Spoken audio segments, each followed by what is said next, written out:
স্বাগত news 24 global টাইমে। দর্শক, বিশ্বের নানা প্রান্তের খবর নিয়ে আপনাদের সাথে আছি আমি ফয়সাল মাহমুদ। দেখছিলেন সংবাদ শিরোনামগুলো। এবারে পুরো খবর। কমছে না ভারত পাকিস্তান উত্তেজনা। 12 দিনের মতো কাশ্মীর সীমান্তে গোলাগুলিতে জড়িয়েছে দুই দেশের সেনারা। এর মধ্যেই নিয়ন্ত্রণ রেখা বরাবর ভারত হামলা চালাতে পারে বলে সতর্ক করেছেন পাকিস্তানের প্রতিরক্ষা মন্ত্রী। তবে সার্বভৌমত্বে আঘাত হানলে পূর্ণ সামরিক শক্তি দিয়ে জবাব দেওয়ার হুঁশিয়ারি দিয়েছেন পাক সেনাপ্রধান।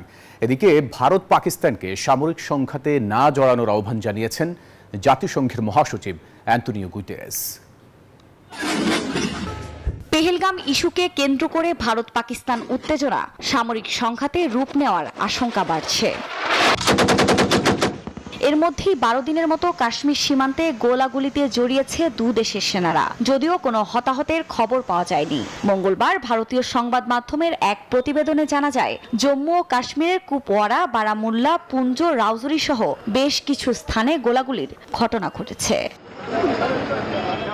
এই সংঘাতময় পরিস্থিতিতে নিয়ন্ত্রণ রেখা LOC বরাবর সম্ভাব্য ভারতীয় হামলার বিষয়ে সতর্ক করেন পাকিস্তানের প্রতিরক্ষা মন্ত্রী খাজা মোহাম্মদ আসিফ। হামলা চালালে নয়াদিল্লিকে দাঁত ভাঙা জবাবের হুঁশিয়ারিও দেন তিনি।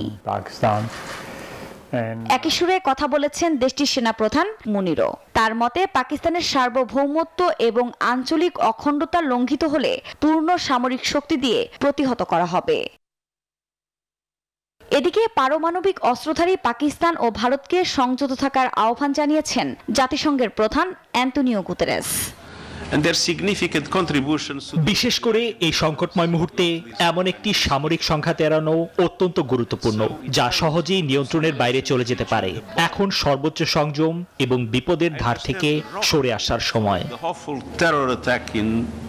অন্যদিকে 71 সালের পর প্রথমবারের মতো যুদ্ধ পরিস্থিতি মোকাবিলায় বিভিন্ন রাজ্যে নিরাপত্তা মহড়ার নির্দেশ দিয়েছে মোদী সরকার, যেখানে সাধারণ মানুষকেও মহড়া দেওয়া হবে বলেও জানানো হয়। এর মধ্যেই ভারতের প্রধানমন্ত্রীকে ফোন করে সন্ত্রাস দমনে পূর্ণ সমর্থন জানিয়েছেন রুশ প্রেসিডেন্ট ভ্লাদিমির পুতিন। আফরিন মৌ, নিউজ 24। এদিকে ভারত পাকিস্তান উত্তেজনা এখন সবচেয়ে ধসের মুখে আজাদ কাশ্মীরের পর্যটন খাত। বন্ধ দোকানপাট, খালি পড়ে আছে রেস্তোরাঁগুলো। পর্যটকরা মুখ ফিরিয়ে নেয়ার অনিশ্চয়তার কবলে হাজারো মানুষের জীবিকা। একসময় মানুষের কোলাহলে পরিপূর্ণ এই দোকানে এখন ঝুলছে তালা। রেস্তোরাঁগুলোতেও নেই চোখে পড়ার মতো ভিড়। চারিদিকে সুনসান নীরবতা। দেখে বোঝার উপায় নেই কয়েকদিন আগ পর্যন্ত পর্যটকদের পরিপূর্ণ ছিল আজাদ কাশ্মীরের মুজাফফরাবাদের এই অঞ্চলটি। নিরাপত্তা জনিত কারণে অনেক পর্যটকই এখন কাশ্মীরে ভ্রমণ থেকে বিরত রয়েছেন। হোটেলগুলো খালি পড়ে আছে। ভারত পাকিস্তান উত্তেজনায় এখন ধসের মুখে এখানকার পর্যটক খাত। এখানে অনেক ব্যবসা হতো, বিশেষ করে রবিবারে। আমি আগেও অনেকবার এখানে এসেছি, কিন্তু ভারত ও পাকিস্তানের মধ্যে সংঘর্ষের কারণে লোকজন কম। সীমান্তবর্তী অন্যান্য শহরেও এখন বিরাজ করছে আতঙ্ক। অনেকে ব্যবসা প্রতিষ্ঠান বন্ধ করে অবস্থান করছেন বাড়িতে। উত্তেজনাকর পরিস্থিতির কারণে মানুষ তাদের পরিকল্পনা স্থগিত করে দিয়েছে। যারা বাড়ি তৈরি করেছিল তারা কাজ বন্ধ করে দিয়েছে। ব্যবসা বন্ধ রয়েছে। আমার দোকানে কিছু জিনিসপত্রের অভাব রয়েছে, কিন্তু আমি সেই জিনিসপত্র আনছি না, কারণ আমি বুঝতে পারছি না সীমান্তের পরিস্থিতি কোথায় যাচ্ছে। 22 এপ্রিল ভারত নিয়ন্ত্রিত জম্মু কাশ্মীরের পেহেলগামে পর্যটকদের উপর বন্দুকধারীদের হামলার পর প্রতিবেশী দুই দেশের সম্পর্ক তলানিতে পৌঁছেছে। ভারতের পক্ষ থেকে পাকিস্তানের বিরুদ্ধে হামলায় জড়িত থাকার অভিযোগ তোলা হলেও তা প্রত্যাখ্যান করেছে ইসলামাবাদ। আফরিন মৌ, নিউজ 24। একই দিনে ইয়েমেন, লেবানন, সিরিয়া ও গাজায় হামলা চালিয়েছে ইসরায়েলি বাহিনী। 24 ঘন্টায় গাজায় নিহত আরও অন্তত 54 জন। একদিন আগেই ফিলিস্তিনি ভূখণ্ডটি দখলে নেয়ার অনুমোদন দেয় ইসরায়েলের মন্ত্রিসভা, যার কড়া সমালোচনা চলছে বিশ্বজুড়ে। মধ্যপ্রাচ্যের বুকে যুদ্ধের দামামা। গাজার সীমানা ছাড়িয়ে সংঘাতের ঢেউ আছড়ে পড়ছে ইয়েমেন, লেবানন, সিরিয়ায়। দখলদার ইসরায়েলের হামলা কাঁপিয়ে দিচ্ছে ইয়েমেন থেকে লেবাননের বেকা উপত্যকা, এমনকি সিরিয়ার গোলান মালভূমিকেও। যুদ্ধের এই ঘূর্ণিপাক যেন ক্রমেই গ্রাস করছে গোটা অঞ্চল। তবে মূল যুদ্ধক্ষেত্র গাজায় ইসরায়েলি হামলা চলছে একই তীব্রতায়। সোমবারের নতুন বিমান হামলায় সেখানে প্রাণ হারিয়েছেন আরও অর্ধশতাধিক ফিলিস্তিনি। টানা ৬৫ দিনের নিষ্ঠুর অবরোধে গাজা যেন এক মৃত্যুফাত। খাবার নেই, পানি নেই, জ্বালানি ফুরিয়েছে সেই কবেই। এক অবরুদ্ধ জনপদের সামনে শুধুই ঘোর অন্ধকার। পরিস্থিতি যখন এমন সঙ্গীন, ঠিক তখনই ইসরায়েলের নিরাপত্তা মন্ত্রিসভা দিল আরও বিধ্বংসী অভিযানের সবুজ সংকেত। প্রধানমন্ত্রী বেনিয়ামিন নেতানিয়াহুর ভয়ঙ্করতম হুঁশিয়ারি, আসছে নতুন স্থল অভিযান, আর তার ঝাপটায় ঘর ছাড়া হতে পারে গাজার ২০ লক্ষাধিক মানুষ। ইসরায়েলের এই পরিকল্পনা নিয়ে সরাসরি মুখ খোলেননি মার্কিন প্রেসিডেন্ট ডোনাল্ড ট্রাম্প। সোমবার তার মুখে শোনা গেল শুধু ফিলিস্তিনিদের জন্য খাদ্য সহায়তার সেই পুরনো প্রতিশ্রুতিরই প্রতিধ্বনি।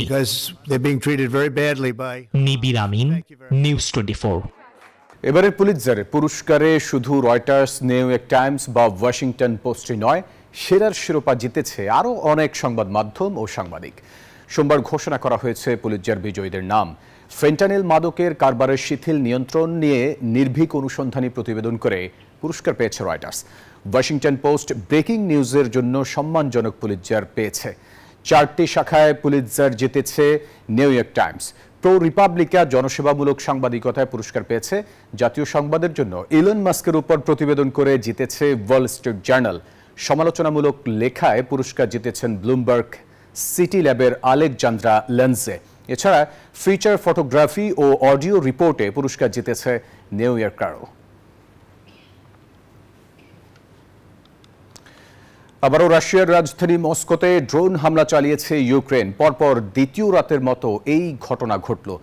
বিবিসি জানায়, হামলার জেরে মস্কোর প্রধান 4টি বিমানবন্দর কয়েক ঘন্টার জন্য বন্ধ রাখা হয়েছিল।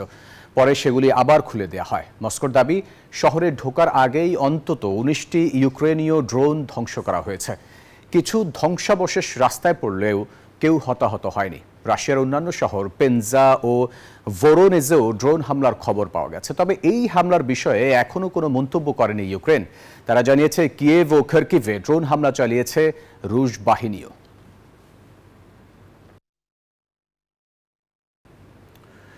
সুদানে তেলের গুদামে ড্রোন হামলার পর বিস্ফোরণের ঘটনা ঘটেছে। প্রত্যক্ষদর্শীদের দাবি, স্থানীয় সময় সোমবার দেশটির পোর্ট সুদান সিটিতে এই হামলা চালায় আধা সামরিক র্যাপিড সাপোর্ট ফোর্সেস।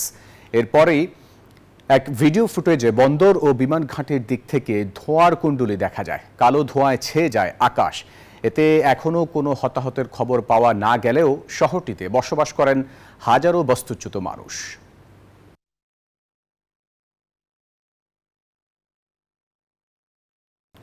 ঝলমলে আয়োজনে অনুষ্ঠিত হলো ফ্যাশন দুনিয়ার সবচেয়ে মর্যাদাপূর্ণ আসর মেট গালা। চলতি বছর মেট গালায় ছিল একের পর এক চমক। লাঠি হাতে শাহরুখের প্রবেশের পর প্রিয়াঙ্কা নিকের এন্ট্রি নিয়েও চলছে জোর চর্চা। কালো সোনালি গাউনে বেবি বাম্প নিয়েই বেশ লাস্যময়ী অবতারে হাজির ছিলেন কিয়ারা আদভানিও। বাংলাদেশ সময় ভোর 4:30 থেকে সকাল 7টা পর্যন্ত হয়ে গেল ফ্যাশন জগতের সবচেয়ে জমকালো আয়োজন মেট গালা। নিউ ইয়র্কের মেট্রোপলিটন মিউজিয়াম অব আর্টে আসর বসে দুনিয়ার সেরা তারকাদের।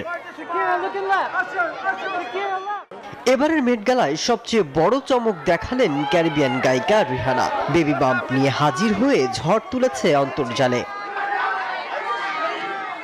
2025-এর মেট গালায় লাল গালিচায় প্রথমবার হাঁটলেন বলিউড কিং শাহরুখ খান।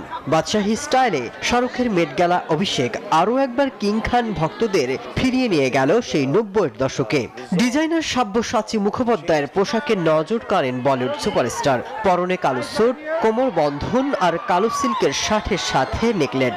শরীরে ভারী গহনার সমাহার সবার নজর কাড়ে। প্রিয়াঙ্কা চোপড়া মেট গালাতে এলেন নিক জোনাসের হাত ধরে। বেবি বাম্প নিয়ে মেট গালার লাল গালিচায় দেখা মেলে কিয়ারা আডভানিকে। গেল বছরের সবচেয়ে আলোচিত গায়িকাদের একজন চ্যাপেল রন। এই গায়িকাও আলো ছড়িয়েছেন মেট গালায়। আলোচিত তরুণ অভিনেত্রী জেন্ডায়া নজর কেড়েছে সাদা পোশাকে। মাসুদ রানা, নিউজ 24। গ্লোবাল টাইমের সময় হলো 8টা বিরতি। ফিরছে আরো খবর নিয়ে, সাথে থাকবেন। বিরতির পর আবার স্বাগত নিউজ 24 গ্লোবাল টাইমে। পারস্পরিক বিনিময় চুক্তি শিথিলের সিদ্ধান্ত নিয়েছে চীন ও ইউরোপিয়ান ইউনিয়ন। মঙ্গলবার বেইজিংয়ে এই তথ্য জানান চীনের পররাষ্ট্র মন্ত্রণালয়ের মুখপাত্র লিন জিয়ান। এ সময় উভয় পক্ষের সংলাপ ও সহযোগিতা জোরদারের উপর গুরুত্ব আরোপ করেন তিনি। সাম্প্রতিক বছরগুলোতে চীন এবং ইউরোপীয় ইউনিয়নের মধ্যকার সম্পর্ক তেমন ভালো যাচ্ছিল না। এই বিনিময় কার্যক্রম উভয়ের জন্য একটি টেকসই এবং স্থিতিশীল সম্পর্ক তৈরি করবে বলে আশাবাদী তারা। ডোনাল্ড ট্রাম্পের নতুন শুল্ক নীতির কারণে থাইল্যান্ডের রপ্তানিতে বছরে $2,100 কোটি পর্যন্ত ক্ষতি হতে পারে, এই আশঙ্কার কথা জানিয়েছে জাপানি গণমাধ্যম নিক্কেই এশিয়া। শুল্কের ফলে থাইল্যান্ডের ইলেকট্রনিক্স, গাড়ির যন্ত্রাংশ এবং কৃষি পণ্য রপ্তানি বড় ধরনের হুমকিতে পড়বে। ব্যবসায়ীরা সতর্ক করেছেন এর ফলে থাইল্যান্ডে জিনিসপত্রের দাম বাড়তে পারে, অর্থাৎ মুদ্রাস্ফীতি দেখা দিতে পারে। যুক্তরাষ্ট্র থাই পণ্যে প্রায় 36% শুল্ক বসানোয় আগামী 90 দিনের মধ্যে ওয়াশিংটনের সঙ্গে জরুরি আলোচনায় বসতে বাধ্য হচ্ছে থাই সরকার। বিশেষ করে থাই রাবার, কম্পিউটার যন্ত্রাংশ এবং প্রক্রিয়াজাত খাবারের রপ্তানিও মারাত্মকভাবে ব্যাহত হওয়ার আশঙ্কা করা হচ্ছে।